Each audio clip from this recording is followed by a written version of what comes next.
بسم اللہ الرحمن الرحیم۔ السلام علیکم، میں ہوں محمد مظہر۔ ناظرین، آج ہم بات کریں گے عمران خان کی گرفتاری کے حوالے سے۔ حکومت عمران خان کی گرفتاری کی پلاننگ کر رہی ہے۔ حکومت نے یہ کیا پلاننگ کی ہے اور عمران خان کو کیسے گرفتار کرنا چاہتی ہے؟ اس کے علاوہ آج ارشد شریف کیس کی سپریم کورٹ میں سماعت ہے، اس کے بارے میں بھی آپ کو آگاہ کریں گے۔ اس سے پہلے آپ کو بتاتے ہیں ناظرین، چند روز قبل شہباز شریف نے لندن سے ایک بیان دیا تھا عمران خان کے خلاف کہ عمران خان سر سے لے کر پاؤں تک جھوٹا ہے، وہ جھوٹ بولتا ہے، ملک کو نقصان پہنچا رہا ہے اور اداروں کی تضحیق کر رہا ہے۔ ناظرین، اس کا عمران خان نے بھرپور جواب دیا ہے اور انہوں نے اپنے جواب میں شہباز شریف سے چند سوالات پوچھے ہیں۔ یہ سوالات کیا ہیں یہ آپ کو بتاتے ہیں۔ پاکستان تحریک انصاف کے سربراہ چیئرمین عمران خان نے وزیر اعظم سے پوچھا ہے کہ وہ میرے چند سوالات کے جواب دیں کہ کیا مجھ پر 2 بار قاتلانہ حملہ نہیں ہوا اور میں اپنے حملے کی FIR بھی درج نہیں کروا سکا۔ عمران خان نے کہا ہے کہ میں 2 بار قاتلانہ حملوں کا نشانہ بنا، کیا میں شہباز شریف سے سوالات پوچھنے کی جسارت کر سکتا ہوں؟ عمران خان نے کہا کہ وزیرآباد حملے کے مقدمے کے مدعی انسپیکٹر کی اچانک موت کی تحقیقات کی جائے۔ دوسرا انہوں نے سوال کیا کہ کیا مجھے بطور پاکستانی قاتلانہ حملے کے ذمہ داروں کو نامزد کرنے کا حق نہیں؟ ناظرین، وزیر آباد کے قریب عمران خان پر قاتلانہ حملہ ہوا تھا اور عمران خان اس حملے کے ملزمان کو نامزد کرنا چاہتے تھے۔ صوبہ پنجاب میں ان کی اپنی حکومت تھی، اپنی حکومت ہوتے ہوئے بھی وہ ملزمان کو نامزد نہیں کر سکے تھے اور نہ ہی وہ اپنی FIR درج کروا سکے تھے۔ اس وقت پنجاب میں ان کے اتحادی پرویز الہی کی حکومت تھی، جو اب پاکستان تحریک انصاف کے صدر بھی ہیں، تو ان کی اپنی حکومت ہوتے ہوئے وہ اپنے ملزمان کو نامزد نہیں کر سکے تھے۔ اب سابق وزیر اعلیٰ پنجاب پرویز الہی نے اپنے بیان میں کہا ہے کہ یہ FIR انہوں نے رکوائی تھی۔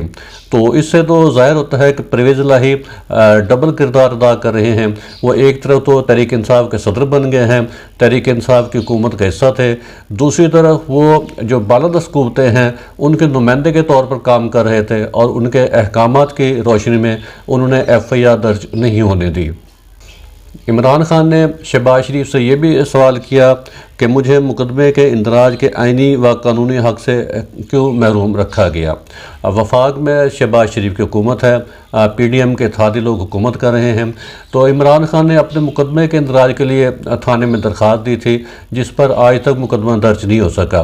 حکومت نے ایک پولیس انسپیکٹر کو مدعی بنا کر اس وقوعے کا مقدمہ درج کر لیا تھا، بعد میں وہ انسپیکٹر بھی پرسرار طور پر جاں بحق ہو گیا اور اس کی ہلاکت کی تحقیقات بھی نہیں کروائی گئیں۔ انہوں نے مزید کہا کہ اگر شہباز شریف ان سوالات کے سچ پر مبنی جوابات دے سکے تو ان سب سے ایک ہی طاقتور شخص اور ان کے ساتھیوں کا سراغ ملے گا جو سب قانون سے بالاتر ہیں۔ عمران خان نے یہ بھی کہا کہ اب وقت آ گیا ہے کہ ہم باضابطہ اعلان کریں کہ پاکستان میں جنگل ہی کا قانون رائج ہے، جہاں جس کی لاٹھی اس کی بھینس کا اصول کار فرما ہے۔ ناظرین، یہ تو وہ جوابات تھے جو شہباز شریف نے ان کے خلاف باتیں کی تھیں، اس کا انہوں نے بھرپور جواب دیا ہے۔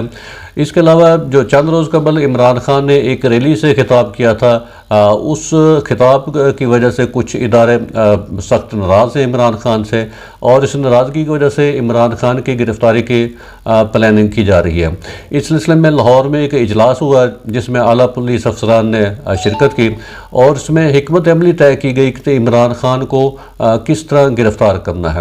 اس میں مختلف تجاویز سامنے آئی کہ کیا عمران خان کو گھر کے اندر سے گرفتار کیا جائے یا جب وہ کسی ریلی کے لیے یا پیشی کے لیے باہر نکلیں تو وہاں پر گرفتار کیا جائے۔ تاہم پولیس افسران نے دونوں صورتوں میں اپنے تحفظات کا اظہار کیا کہ عمران خان کو دونوں صورتوں میں گرفتار کرنا بہت مشکل ہے، کیونکہ عمران خان جب گھر سے باہر نکلتے ہیں تو ہزاروں کارکن ان کے ساتھ ہوتے ہیں اور ان کے گھر کے باہر بھی ہزاروں کارکن ان کی حفاظت کے لیے موجود ہیں، اس لیے دونوں صورتوں میں تصادم کا خطرہ ہے۔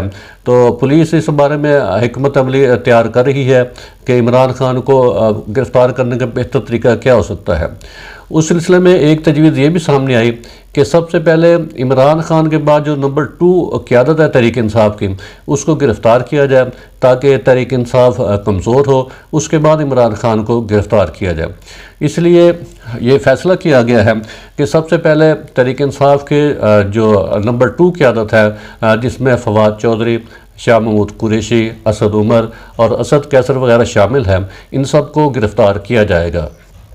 اجلاس میں تجویز دی گئی ہے کہ ان رہنماؤں کی گرفتاری کے بعد عمران خان کو گرفتار کرنا آسان ہو جائے گا، لیکن میرا خیال ہے کہ ان رہنماؤں کی گرفتاری کے بعد بھی ہزاروں کیا لاکھوں لوگ عمران خان کے ساتھ کھڑے ہیں، تو ان کی موجودگی میں عمران خان کو گرفتار کرنا بہت مشکل ہے۔ تاہم عمران خان نے آج ہی اپنے ایک تازہ بیان میں کہا ہے کہ اگر حکومت انہیں گرفتار کرنا چاہتی ہے تو وہ وارنٹ لے کر آ جائیں، میں انہیں خود اپنی گرفتاری دے دوں گا۔ اس طرح عمران خان نے یہ بڑے بہادری کا مظاہرہ کیا ہے اور لیڈر ہونے کا ثبوت دیا ہے کہ لیڈر اس طرح ہوتے ہیں کہ میں اپنی گرفتاری خود دینے کے لیے تیار ہوں، حکومت کو اس کے لیے کوئی دوقدو کرنے کی ضرورت نہیں ہے۔ ناظرین، عمران خان کی گرفتاری کے لیے جو کوششیں ہو رہی ہیں، اس کا واحد مقصد حکومت الیکشن سے فرار چاہتی ہے۔ وہ چاہتی ہے کہ انتخابات نہ ہوں۔ اگر انتخابات ہوں گے تو یقیناً اس وقت لاکھوں لوگ عمران خان کے ساتھ کھڑے ہیں اور تحریک انصاف بھاری اکثریت سے کامیاب ہو جائے گی۔ لیکن چونکہ کچھ قوتیں عمران خان اور تحریک انصاف کے آگے ریڈ لائن لگا چکی ہیں کہ ان کو ہم نے اقتدار میں نہیں آنے دینا، تو اس لیے یہ تمام قوتیں مل کر کوشش کر رہی ہیں کہ پاکستان کے اندر انتخابات نہ ہوں اور اس وقت تک انتخابات کو روکے رکھا جائے جب تک نون لیگ کی کامیابی کو انہیں یقین نہ ہو جائے۔ جب مسلم لیگ نون یہ سمجھے گی کہ اب وہ انتخابات جیت سکتی ہیں تو ملک میں انتخابات کا اعلان کر دیا جائے گا۔ ناظرین، ملک کی معاشی صورتحال انتہائی خراب ہے، مہنگائی میں بدستور اضافہ ہوتا جا رہا ہے۔ جب پی ڈی ایم کے لوگوں نے تحریک انصاف کے خلاف عدم اعتماد کی تحریک پیش کی تھی، اس میں جو بنیادی وجہ بتائی گئی تھی کہ ملک میں مہنگائی بہت زیادہ ہے، عوام کی زندگی بہت مشکل ہو چکی ہے، اس لیے حکومت کو تبدیل کرنا ضروری ہے۔ اب تحریک انصاف کی حکومت ختم ہونے کے بعد مہنگائی میں کئی گنا اضافہ ہوا ہے۔ ڈالر کا ریٹ جب تحریک انصاف کی حکومت تھی تو 140 روپے تھا، اب ڈالر کا ریٹ 285 سے بھی تجاوز کر چکا ہے۔ مہنگائی کی شرح میں کوئی 30% اضافہ ہوا ہے۔ پیٹرول کی قیمت جو اس وقت 140 یا 50 روپے تھی، اب 282 روپے ہو چکی ہے، تو اس سے ملک کے اندر مہنگائی کا طوفان آیا ہوا ہے۔ سپریم کورٹ میں ارشد شریف قتل کیس کی سماعتوں کا سلسلہ جاری ہے۔ سپریم کورٹ کو چاہیے کہ اگر وہ اس کیس میں ارشد شریف کے ورثاء کو، لواحقین کو انصاف دینا چاہتی ہے تو سب سے پہلے وہ اس کی FIR درج کروائے تاکہ اس کیس کے اوپر صحیح معنوں میں پیش رفت ہو سکے۔ FIR کے بغیر کیس کی سماعتوں کا کوئی فائدہ بھی نہیں ہوگا، یہ صرف وقت کا ضیاع ہے۔ سپریم کورٹ اپنا بھی وقت ضائع کر رہی ہے اور ان کے لواحقین کا بھی۔ ناظرین، میرے چینل کو سبسکرائب کریں، لائک کریں، کمنٹس کریں تاکہ تازہ ترین معلومات آپ تک پہنچتی رہیں۔ ناظرین، آج کے لیے اتنا ہی، اجازت دیجیے، اللہ حافظ۔